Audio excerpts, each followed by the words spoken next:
name is, oh, there we go. So I'll just do that again. So welcome everyone to this session on What If Closure Isn't Failure, Leading with an End in Mind. And my name is Lucy Morris, and I work with an organisation called INTRAC, which stands for the International Training and Research Centre. And for those of you who maybe don't know INTRAC already, we're an ethical and values-based charity which has provided global civil society infrastructure strengthening support for the last 35 plus years. And we provide tailored consultancy, research and training services focused on organisational development and monitoring, evaluation and learning. And we do that by blending a mixture of research and practice. And we have a small on-staff team based in the UK and then a growing global network of locally rooted consultants and trainers. And so lots of different kinds of clients, whether that's civil society organisations and movements, national and international NGOs and their partners, governments, foundations, research institutions. And if you need any help with organisational change and transformation, or setting up your mail systems, evaluation or learning partner support, please do get in touch. We would love to hear from you. So I'll share a little bit about myself and then I will pass over to you. It'd be great to hear more about who's in the room, and I'll do that through a simple survey. But a little bit about me. So I'm based in Bristol in the UK, and I'm really passionate about unlocking positive change, whether that's individual, organisational or societal.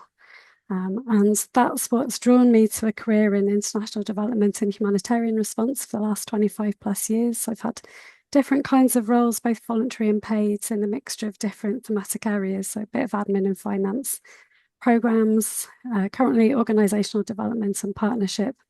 I've also worked as an advisor, a consultant, part of senior leadership teams, whether that's with Bristol Friends of the Earth or Goal, CAFOD, also the UN and Red Cross organisations. So I've been really lucky to work with different kinds of organisations, and I think that's relevant for the conversation today.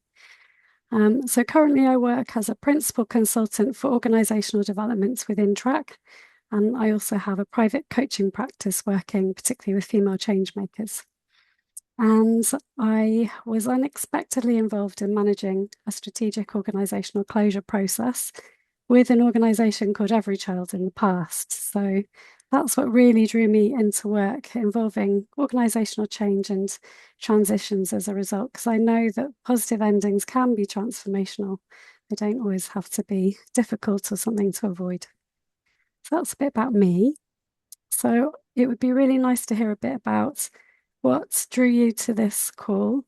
There's a Menti here, so if you're able to, you can just scan the QR code, or you can, I don't know if someone from the team can put this in the chat. If not, I can pop this in the chat. I'll just put the code in.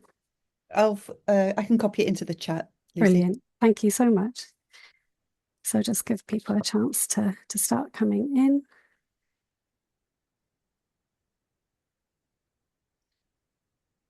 And when you do, I'm going to switch shares.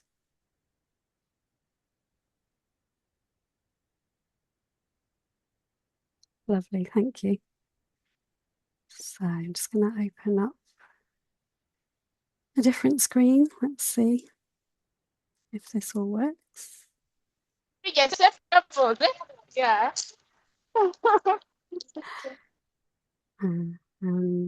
Okay. So 4 questions, first of all.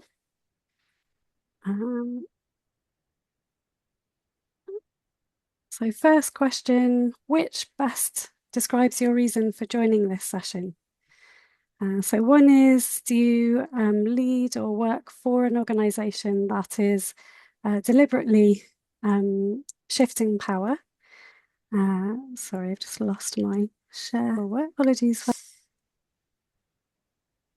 So do you lead or work for an organisation deliberately shifting power and considering winding down in the UK? Or do you lead or work for an organisation which is experiencing financial challenges and considering closure or merger? Or did you found an organisation and you currently lead it and you just feel like it might be the right time to take a step back? Or is it none of the above? You're just curious about the topic and want to learn more? And all of those are welcome here, so there's no right or wrong. Just a note to participants, please use the code on Lucy's screen, because I think the one that I've got is to a different question. So that would be very helpful. So please use the one on Lucy's screen. I can see Ranjit was as confused as I am when he opened it up. Apologies. Sorry, no, sorry, I confused things there. That's all right. I'm always still using Zoom polls, so this is a bit of an expedition into the unknown for me as well. Thank you.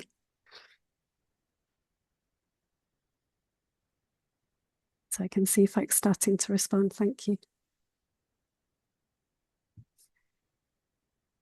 So it looks like a real mixture, actually. So fairly evenly spread between all of those different categories, maybe slightly less about thinking it might be the right time to take a step back, but evenly split between organisations experiencing financial challenges and, you know, just curious, and also those that are considering winding down in the UK. So thank you. So let's see if I can move us on one. Gosh. I'm going to nominally vote.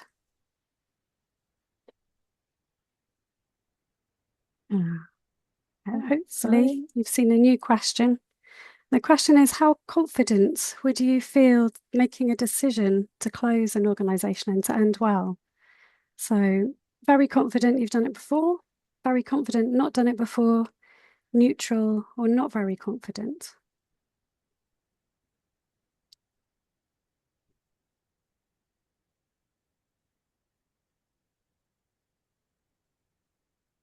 And most people are not very confident, a couple of people feeling more neutral. Thank you, that's helpful to see. So yeah, it's not something we often have to think about until we do. I think it's one of those topics. So just in the interest of time, I'm going to keep us moving, see if we can keep going. Have you ever been part of an organisation that closed down in the past? And if so, was that a positive experience? Was it a negative experience? Or actually, no, haven't had that experience before. So most people are saying no.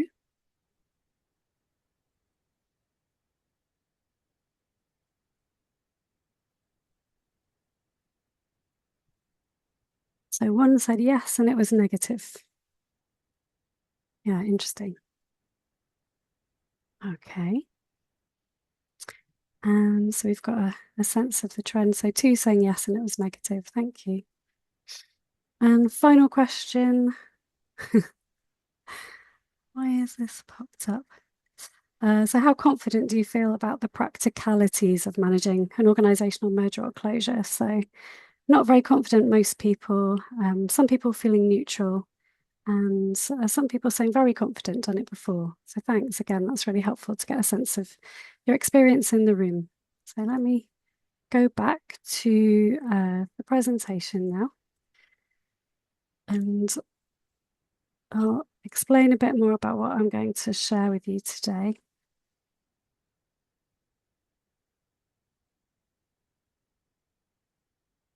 Okay. So the topic, as you know, of this session is what if closure isn't failure? So leading with the end in mind. And by the end of this short session, I'm hoping you come away with some new perspectives when it comes to leading with the end in mind, and also some additional resources to support you. And the way it's going to work is that'll be a mixture of individual reflection time. So hopefully you've got pen and paper handy, or just a way to make some notes. A short case study about every child where I used to work and which closed down. We'll have some time for a brief question and answer session. I'll share some general tips and some resources that you can explore afterwards. So that's the shape of the session. I'll keep the group all in plenary, given we're already in a breakout and it's such a short session anyway. So just a little bit of time for you to journal individually, just for a couple of minutes. So what thoughts and feelings come up for you when you think about that term organisational closure? It can be quite emotive. And what's your number one question about organisational closures? So just think to yourself initially, make a couple of notes individually. And there's no need to feedback unless you want to. So I'm also going to just pop a couple of things into the chat as you're journaling, and I'll just go quiet for 2 minutes.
And just take one more minute.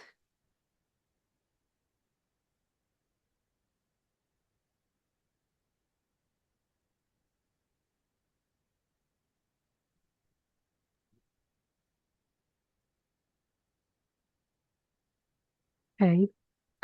And what I've done is in the chat, I've put some different feelings, different emotions that might come up for you if you think about organisational closures. So if you go through that list, you just put an emoji by the two that really come up for you the most strongly when you think about organisational closure. I'm so curious to see what's there. So definitely we've got some anxiety, some shame, some sadness, and that's really natural. There's also a concern about the next thing for employees and how to get back on board. So over the next sort of 10 to 15 minutes, I'm going to tell you some of the story of an organisational closure that I was unexpectedly involved in. And if you have any questions, just feel free to add them into the chat as you go, and I'll take a look once I finish speaking. And I'm hoping that by the end of this talk, you'll take away some new perspectives, also some practical tips on how to make transitions and organisational endings a more positive experience for everyone involved. So that's particularly where you have time and resources to end well. And I also, as you've already been demonstrating, I also recognise this is a really emotive topic. So if you do experience strong feelings coming up for you during this session, just treat them kindly and feel free to move or to step away. Just look after yourselves. So first of all, a bit of background. So the organisation I'll be talking about was called Every Child, and it was a successful medium-sized UK-based INGO, and it had a turnover of about £8 million a year, and it provided support for children without parental care in Africa, Asia, Latin America, and Eastern Europe. And it ran for 10 years from 2006 to 2016. And when I took a job as a program manager with Every Child, so that was in early 2011, there'd recently been a shift away from implementing programs directly overseas to working in partnership with national organisations. And that was seen as much more sustainable, more equitable than direct implementation. And it was a really exciting time. So my role was to scope new countries, to initiate new partnerships, as well as to close or localise some of the remaining Every Child country offices as part of a small UK-based programme management team. And around that time, when I joined in 2011, Every Child was intentionally asking itself, how can a UK-based international development charity have most impact? And where it's kind of led to was to the decision to start incubating a new international network of national civil society organisations, all focused on the same topic of children without parental care. And that network was called Family for Every Child. And the hope was that incubating this network of national NGOs working directly with communities would result in far greater scale and reach than a single INGO working in isolation. And the idea initially was that both Every Child and Every Child's partners could become members of that new network in time. But when the steering committee of that new alliance discussed the governance and how to create an alliance of equals, they took the really unexpected decision that Every Child shouldn't be allowed to join as a member of the alliance. And that was because Every Child didn't have any of its own programs in the UK. It wasn't a practitioner. So it wouldn't have been a peer in the same way as the other members of that alliance would have been. It would have brought some funding, but really not much else. And so it would have impacted on the power dynamics within the group. It wasn't the same kind of relationship.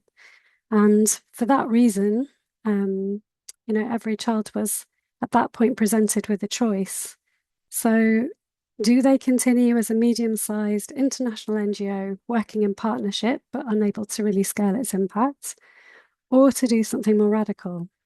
And Every Child's senior management took the radical decision to stop Every Child's activities and to close down the organisation within 3 years, and to transfer Every Child's remaining assets to the Alliance to support its development, at which point Every Child would effectively cease to exist. And I'm going to share a quote from the CEO at the time, Anna Feuchtwang. So in 2014, she said, since the 1980s, we've talked a lot about Southern voices, yet despite the growth of sophisticated and successful Indigenous NGOs, powerful Northern INGOs have continued to compete with their Southern counterparts for political space and resources. This has long been discussed, but there's been little real change in the power dynamic. And what this decision meant in practical terms was that every child needed to close a total of 18 programmes, including closing or localising 5 remaining country offices within the space of 3 to 4 years, and then to close itself down as an organisation. And it's fair to say it took some time for the programme team to understand and to accept that decision. We'd all taken jobs with every child, assuming we'd be growing partnerships and programmes, not closing them down and working ourselves out of a job. But that ambition to shift power and to create greater impact for vulnerable children by transferring power and assets to national organisations was really compelling. And our programme director at the time, who was an amazing woman called Tracy Martin, created 3 responsible exit principles, which we used to guide our decisions, and also to provide reassurance to partners about how we would approach the exits, and reassurance to staff that we would take a values-based approach. So the 3 principles you can see here. So one is, as far as possible, ensure the work that we've done is sustainable. And that could be a continuation of services or lasting changes in children's lives. The second one was ensure that exit doesn't have a detrimental effect on children and communities where we work. And then the third one, as far as possible, ensure that expertise and momentum for change in country is not lost. And the first one and the third one were particularly important when it comes to leading with the end in mind. So just because the organisation was ending, it didn't mean that the benefits and the momentum for change had to automatically stop too.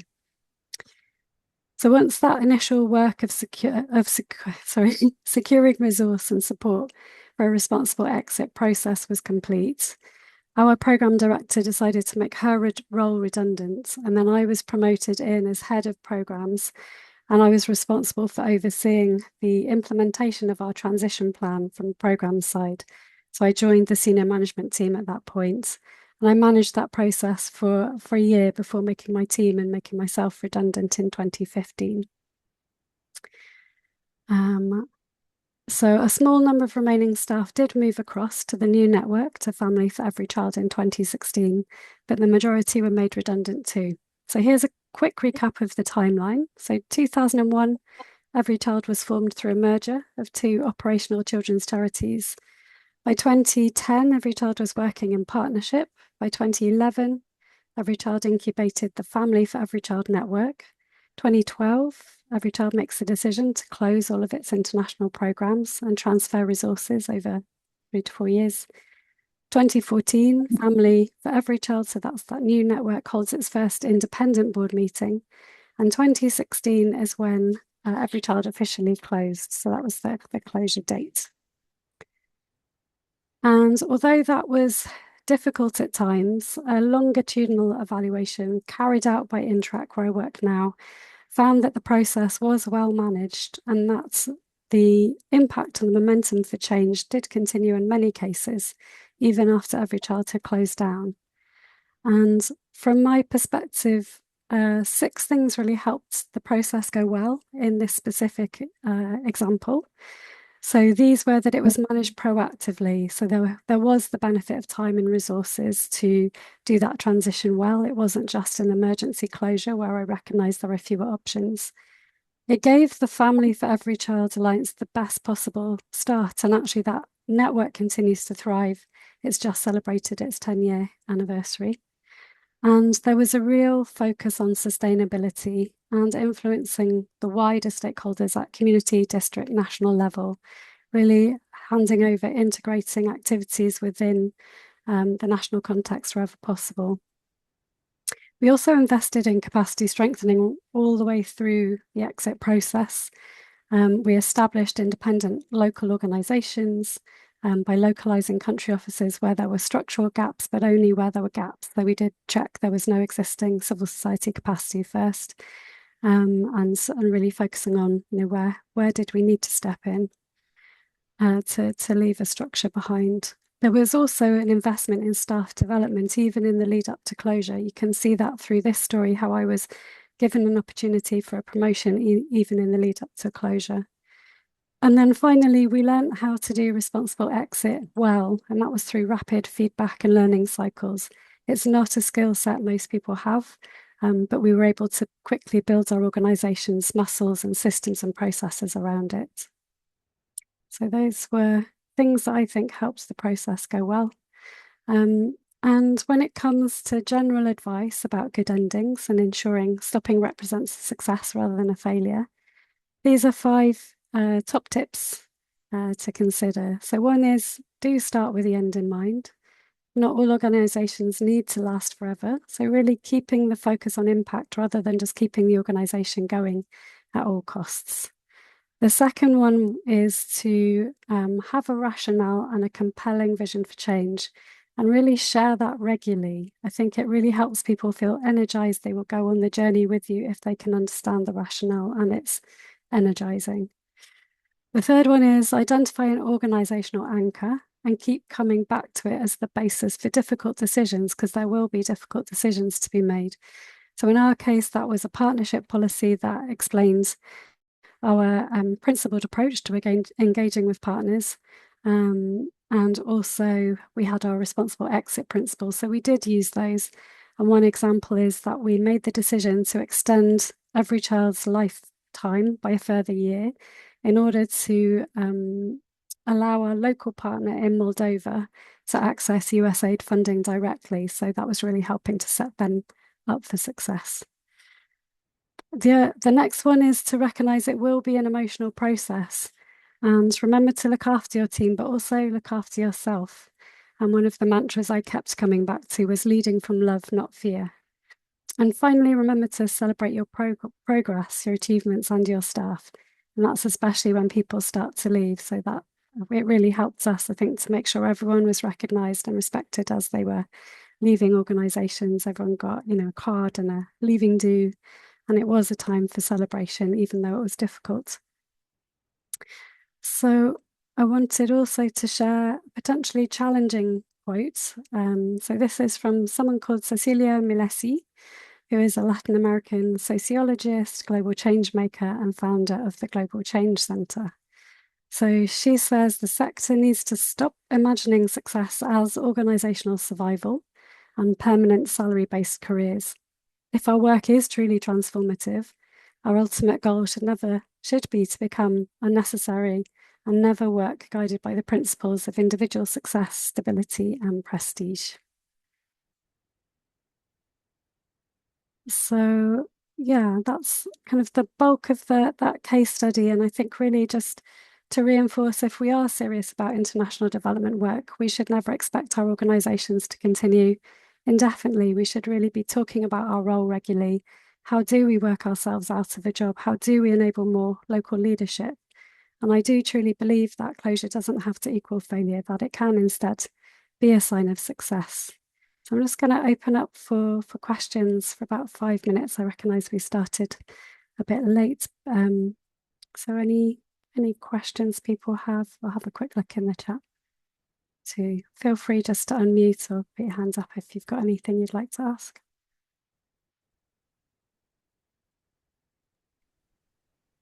Maybe I could kick us off, Lucy, if that's all right. Of course, yes. So it seems that one of the main drivers or the rationales for the closure of every child was rooted in principle and localizing the delivery of services and the leadership of the organization. Were there any other drivers, and do you think that it would have made a difference if it was, for example, financial instability or, lack of funding availability and so on? And how might that affect the process in your experience? Thanks, Alice. Yeah, that's a good question. And definitely, I think in this case, it was a strategic decision, a principled one. It was less about always kind of localizing in the neatest sense, but it was definitely about supporting and empowering local leadership, if that makes sense. So not just a straight handover always. I think that we were very, very lucky because we had the benefit of time and resource. We had unrestricted funding, which many organisations don't have access to, and that was largely because it had a child sponsorship model that also they were moving away from. And they took a lot of the individual supporters on a supporter journey and migrated them across to the family for every child model. So I think with less resource, often that means less time and everything becomes much more compressed. I think what can still really help though is to be clear on, why are you doing this? Like if it is a financial crisis, essentially, how are you going to do it? So there will be some things that will move fast if it's a financial crisis, but still there will be principal decisions you can take, whether that is paying staff their proper redundancy, whether that's acknowledging people as they're leaving.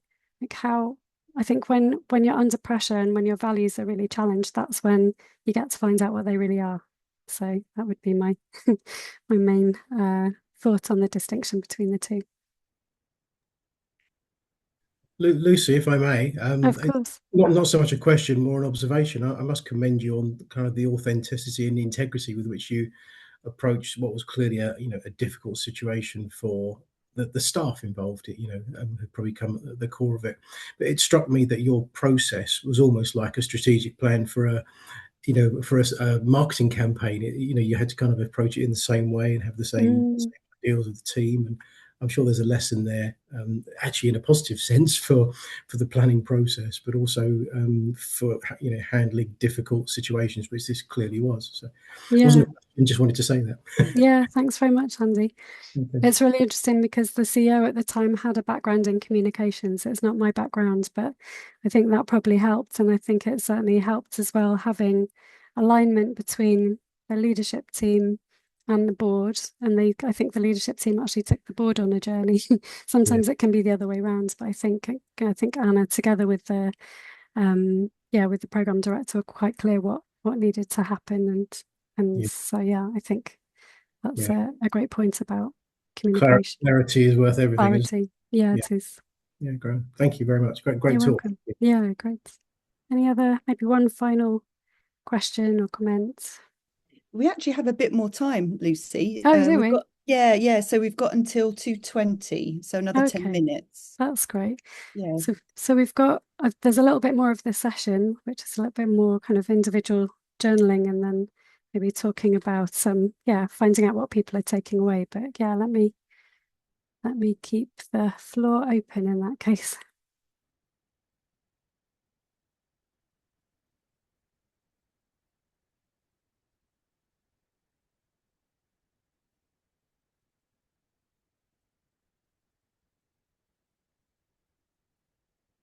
Maybe I'll have a look in the chat. How do individual grant donors react to a decision to close? That's a good question, Andy.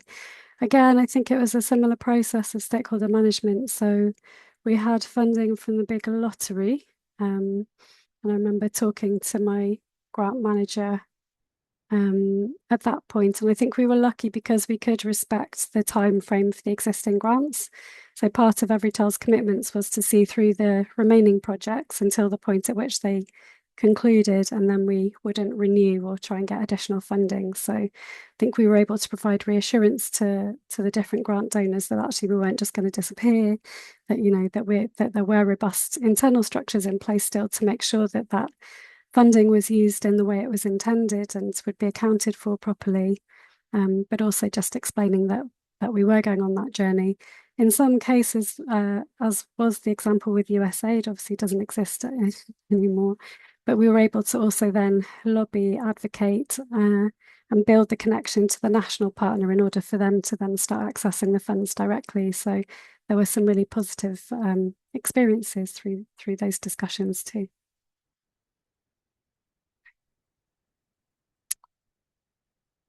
So maybe just as folks are thinking a bit more. So again, just another invitation to journal. So any new thoughts and feelings come up for you when you think about the term organisational closure now? And what's one thing you'd like to reflect on? Or what's one action you'd like to take, no matter how small, to help you lead with the end in mind?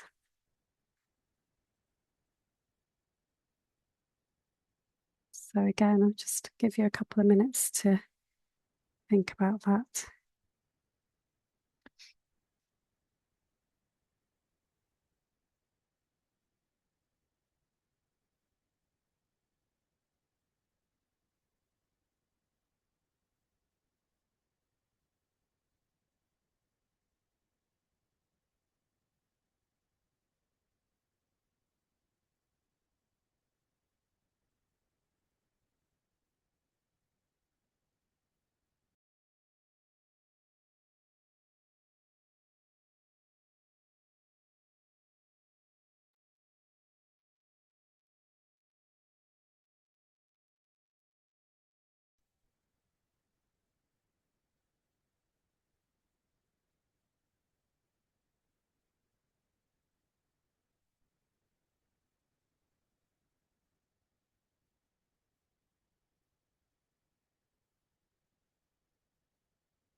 Thanks, Sophie. That's nice. New thought for you, grounding and exit principles, which can be applied to any kind of exit or ending. That's great. Strategy in place to ensure change is created to sustain the programme. Thank you, Grace. I'll also, let's see how how fancy we can get. I'm going to also just invite you to go back into Menti if you don't mind, because there's a couple of questions there. So Menti.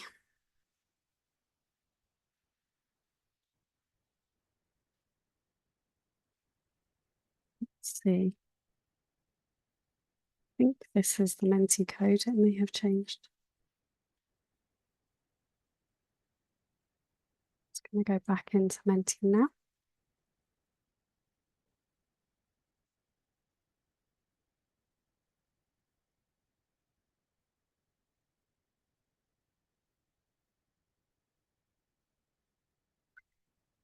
So here I'll be inviting you to add any other takeaways as well into Menti. And then there'll be one final question.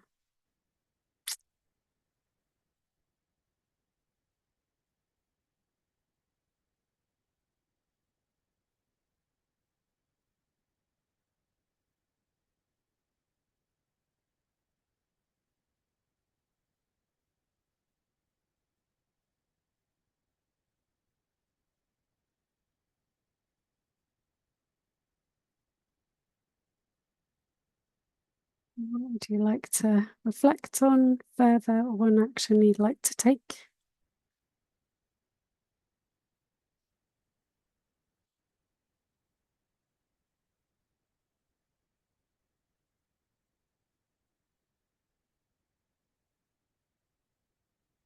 So having a clear outcome definition, a clear timeline for closure, yeah, that can be really helpful. I think it really focuses everyone's minds.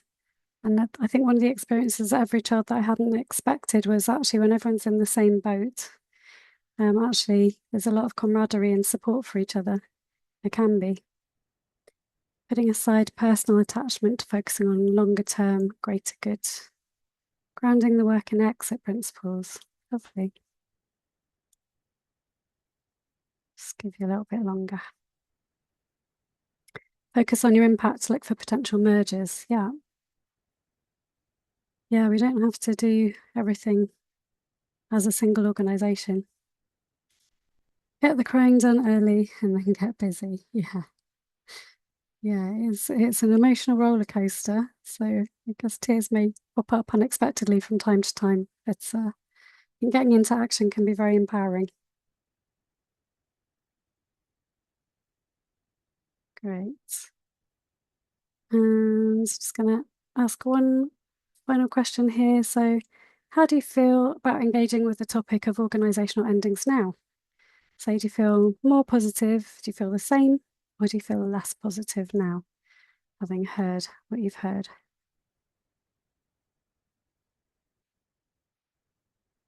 Oh, I've just seen there's a question. What will happen to the people who work with us, and for how can we pass on the baton? Not sure I totally understand. Hi, Sorry. this is Amber. Just Hi, Amber. saying that you've got 4 minutes left of this session before we close into our networking. Thanks, Amber. Caroline, do you mind coming off mute and just saying a little bit more about your question? Hi, thank you. I think you've answered most of it in the talk, actually, Lucy, because you talked about, working with the staff and making sure that they were supported. So I think my question was before you got to that bit in your talk. So you've answered that. So yeah, no. Okay. And I also think, what's resonating is lead with love. Mm. And I think that's something that I'll take back to the rest of the team. So thanks. Yeah, you're welcome. Thanks, Caroline. Thanks for sharing. Yeah, I remember having a conversation with one of our drivers in Malawi who was being made redundant, but it was an extraordinary conversation, our final one, as he was driving me to the airport, and he said, "Thank you so much." He was like, I've had the most amazing time. I've been able to afford to build my house. Like I've got enough security, I'll find other jobs. And I know that's not necessarily the case for everyone, but it was just like, all the way through the organization, generally the sense was people were being treated with respect and dignity. Yes, it was difficult, but actually how you end is really important. So thanks. So most people feeling a bit more positive, some people feeling the same. Glad to see no one feeling less positive.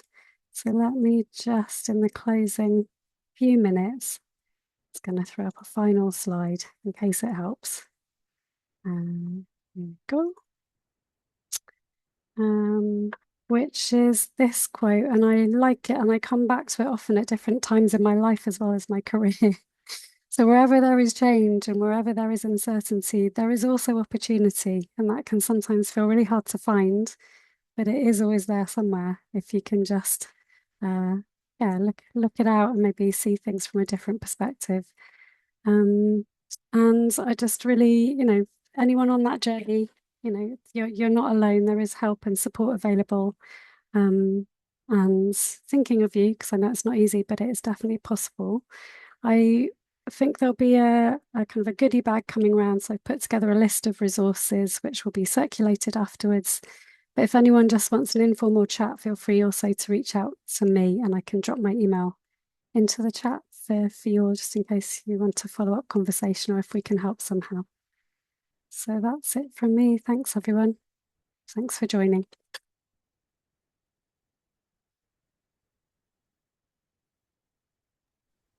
Thanks so much, Lee.